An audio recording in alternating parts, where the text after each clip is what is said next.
In this video, we look at the notched bar impact test according to Charpy to determine the toughness of materials.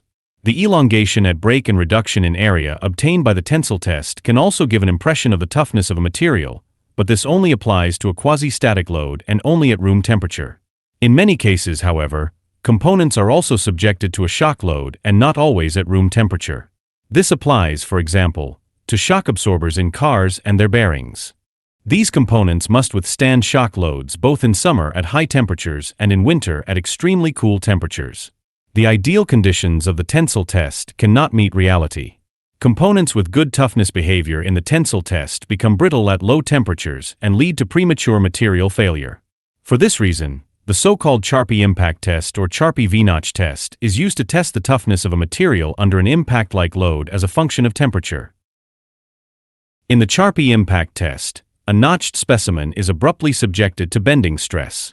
The specimen is usually 55 mm long and has a square cross-section with an edge length of 10 mm.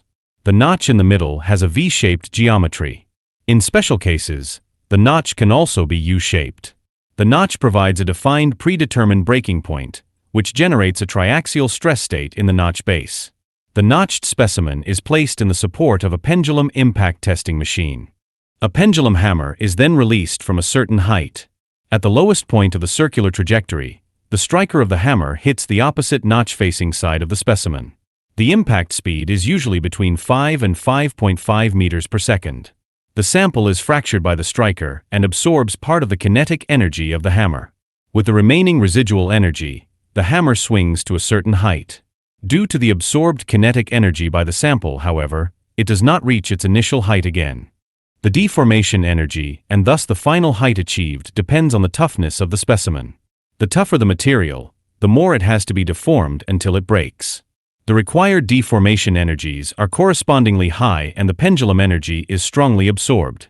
The hammer then only reaches a low final height after fracturing the specimen. In the present case, the deformation energy absorbed by the specimen is 130 joules. Very brittle specimens, on the other hand, break almost without deformation and therefore require only a low deformation energy. The pendulum hammer swings almost at the initial level. In this case, the absorbed deformation energy is only 23 joules. Note that a comparison between a tough and a brittle material based on deformation energy is only possible if identical specimen geometries are used. The deformation energy required for fracturing the specimen is called notch impact energy K. More precisely, KV for specimens with V-shaped notch, or KU for specimens with U-shaped notch. The notch impact energy can be determined from the difference between the potential energy of the pendulum hammer immediately upon release and at the final height reached afterwards. At a given initial height and mass of the pendulum hammer, the notch impact energy depends only on the final height. The notch impact energy can be read off directly from a dial gauge by a drag indicator, which is carried along from the lowest point as soon as the pendulum hammer hits the specimen.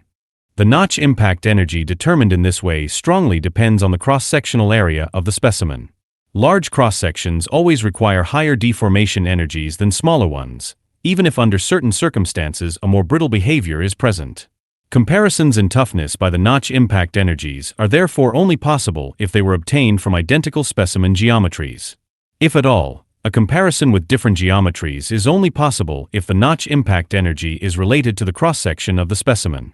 This quotient of notch impact energy and cross-sectional area is often referred to as notch toughness alpha, although in most cases this term is used identically to that of notch impact energy. Note that even notch toughness is not a pure material parameter, as it is not dependent on the material alone. The notch impact energy and thus the notch toughness is also influenced by the shape of the specimen cross-section and in particular by the shape of the notch and the speed at which the hammer hits the specimen. Thus, notch impact energy and notch toughness are purely technological parameters that are not taken into account in any design calculations. The standard compliant indication of the toughness of a material must include not only the notch impact energy, but also the notch shape and the energy capacity of the testing machine. The energy capacity can be omitted if the energy capacity corresponds to the standard value of 300 joules. For example, the indication KV 150 equals 40 joules means that the notch impact energy was 40 joules when using a pendulum impact tester with a maximum of 150 joules and a V-shaped notched specimen. If the notch impact energy had been obtained on a specimen with a U-shaped notch and a standard pendulum impact tester of 300 joules, the indication would have been Ku equals 40 joules. However, the mentioned influences on notch impact energy, such as fracture speed, temperature, and notch shape, are only of minor significance with regard to the actual objective of the Charpy impact test. This is because the V-notch test serves less to compare different materials with each other than to qualitatively compare the toughness of a single material at different temperatures. This can be illustrated in a diagram by plotting the notch impact energy for several identical specimens against the temperature. In this way, for example, the temperatures at which a material tends to become brittle can be determined in order to define the limits of use of the material. Especially materials with a body-centered cubic lattice structure such as ferritic steels and materials with hexagonal lattice structures show a particularly strong dependence of toughness on temperature. While these materials have high toughness at high temperatures, they become brittle at low temperatures. Many plastics show such a behavior as well, which also begin to become brittle at low temperatures, while they are relatively tough at high temperatures. The temperature range at which the material has low notch impact energy values and thus behaves brittle is referred to as lower shelf. Accordingly, the upper shelf indicates the temperature range at which the material behaves relatively tough. Between the lower and the upper shelf there is a transition range, which is characterized by strongly scattering values. The reason for the large scattering in the transition area lies in small microstructural differences between the individual samples, which cause the material to become brittle at slightly higher or lower temperatures. Therefore, the toughness scatters very strongly despite identical temperatures. Due to the steeply sloping curve from upper shelf to lower shelf, this transition range is also referred to as steep front. Due to the continuous curve from the upper to the lower shelf, no specific temperature can be assigned to this transition. Nevertheless, different approaches are used to define such a transition temperature in order to identify the temperature below which embrittlement of the material is to be expected. The transition temperature is frequently defined by the notch impact energy itself. The transition temperature is often defined as the temperature at which the specimen has an average notch impact energy of 27 joules. However, values of 40 or 60 joules can also be used to define the transition temperature. It is also possible to define the transition temperature as the temperature at which the notch impact energy corresponds to 50% of the upper shelf. In comparison to materials with body-centered cubic lattice structures, the temperature has hardly any influence on the toughness for materials with face-centered cubic lattice structures. With such materials there is no distinct lower or upper shelf and therefore no steep front.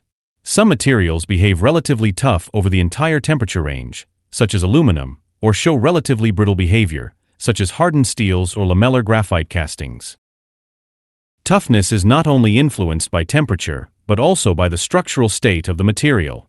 Quenched and tempered steels and fine-grained structural steels, for example, are characterized by their outstanding toughness. This toughness is also present at lower temperatures compared to normalized steels. Therefore, for quenched and tempered steels, the steep front shifts to lower temperature values. In this way, the Charpy impact test can also be used to evaluate the success of heat treatments or to check microstructural states. The reverse effect on the position of the steep front in steels is caused by aging. Aging leads to embrittlement and consequently shift the transition temperature to higher values. Thus, the influence of aging effects can also be examined in the Charpy impact test. Hardened steels also show a shift in transition temperature to higher values due to their low toughness. In summary, the Charpy impact test may have the following objectives: determination of the transition temperature, which means the onset of possible embrittlement; verification of heat treatments; examination of aging effects. The fracture behavior of the specimens used can not only be assessed on the basis of the notch impact energy. Even the type of the fracture provides information about the toughness or embrittlement of the specimen. A very tough behavior can be seen by a strongly deformed fracture surface. Often the ductile sample is not even divided into two parts, but only pulled through the two supports in a strongly deformed state. Such a fracture in the area of the upper shelf is therefore also called deformation fracture or sliding fracture. The fracture surface of steels often appears in a matte gray color. Under the microscope, the fracture surface shows a dimple-like structure. For this reason, a deformation fracture is also called a dimple fracture. In the area of the lower shelf, however, there is hardly any deformation. The sample is usually separated in two halves when the hammer strikes. Such brittle fracture is also referred to as cleavage fracture. The fracture surface appears shiny whitish. In the transition temperature range, the fracture surface often shows characteristics of both types of fracture.